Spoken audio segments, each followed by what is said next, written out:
নমস্কার বন্ধুরা, ইউএস নেটওয়ার্কের পক্ষ থেকে আপনাদের সকলকে স্বাগত। আপনারা দেখেছিলেন যে বিয়ের ৮ মাস হয়ে যাও স্বামীর সঙ্গে কোনো রকমের সম্পর্ক হয়নি, তো সেই মেয়েকে বুঝিয়ে সুঝিয়ে আমরা পাঠিয়েছিলাম শ্বশুরবাড়ি, কিন্তু ১৯ দিনের মাথায় তারা সংসার করা হলো না। তো আপনারা দেখেইছিলেন যে সে মেয়ে কী রকমের অসভ্য ছিল, স্বামীর সঙ্গে কোনো রকম সম্পর্ক ছিল না, তবু সে গর্ভবতী হয়ে এক সন্তানের মা হয়েছিল। তো তারপরে আমরা অনেক বুঝিয়ে সুঝিয়ে তাকে তার শ্বশুরবাড়ি পাঠিয়েছিলাম, কিন্তু আজকে দেখা যাচ্ছে যে সেই মেয়েটা নিজের সংসার নিজেই করতে পারলো না। তাই একটা মীমাংসা হয়ে গেল, আর যা জিনিসপত্র ছিল মেয়ের সবটাই নিয়ে যাচ্ছে, আর কিছু ক্যাশ ছিল সেই ক্যাশটা তারা পরে দিবে ফিরিয়ে। তো আজকে এইটুকুই।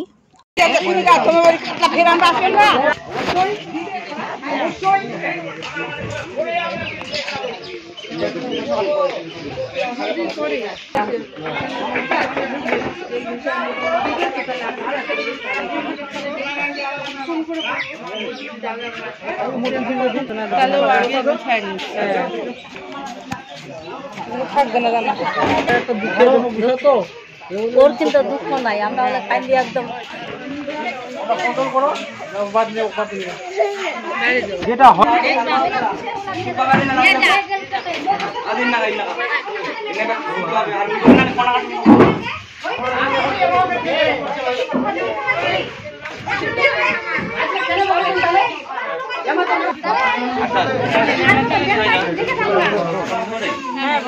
আচ্ছা বাচ্চা নিয়ে যেতে বাচ্চা নিয়ে যাবে, মা বাবা ডিভোর্স হলে বাচ্চা তো কোনো জিনিস হয় না। যদি নিয়ে যেতে চাই নিয়ে যেতে রেখে যেতে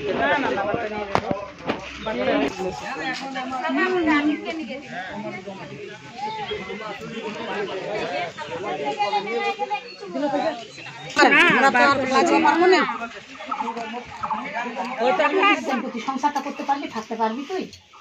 আমাকে যা বলবি, ওকে ভয় পাবি না। এখানে আমরা যা ভয় পাচ্ছি না, আমি দেখতে পাচ্ছি।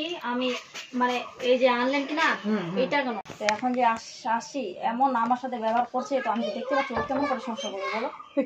কেমন আমার মেয়েটা আমার কেমন করে সংসার করবে বলো তো?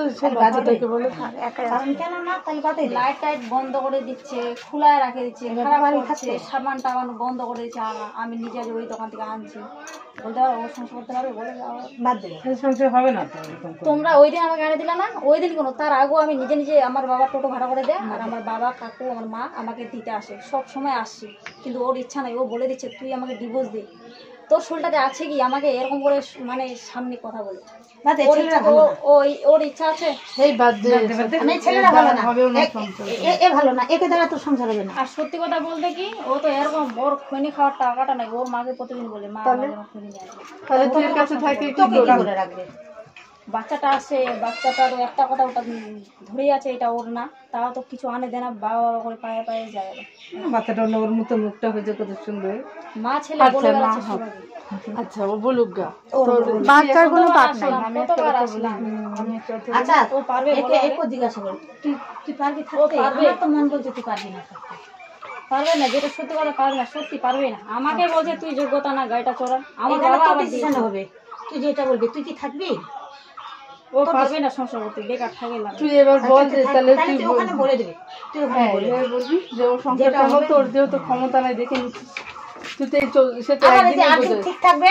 এই ভালো না, এক সপ্তাহ ঠিক থাকবে। শোন, এখন আমরা দুইটা থাপ্পড় দিব, দিবে দিব।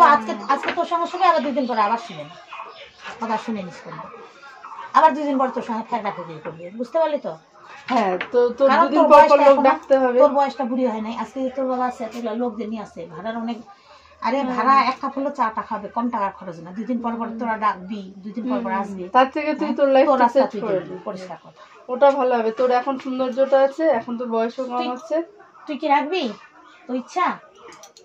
ওই যদি না থাকে কেমন কথা বল? তুই কথা না বলে কেমন থাকবি বাড়িতে? কথা বলবে না, এক বিছানায় থাকবি। ওর ভয়টা কেন বলো তো?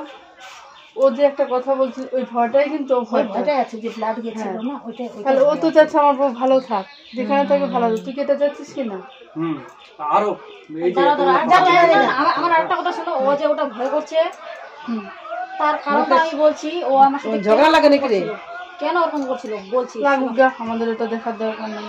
শোনো না, এত লোক থাকে, আমাকে তো বলেই দিচ্ছে তোর সাথে আমার ইচ্ছা নেই, তোকে আমি ইউজ করার জন্য ভাবছি। সত্যি এই কথাটা বলছি কিনা বলো?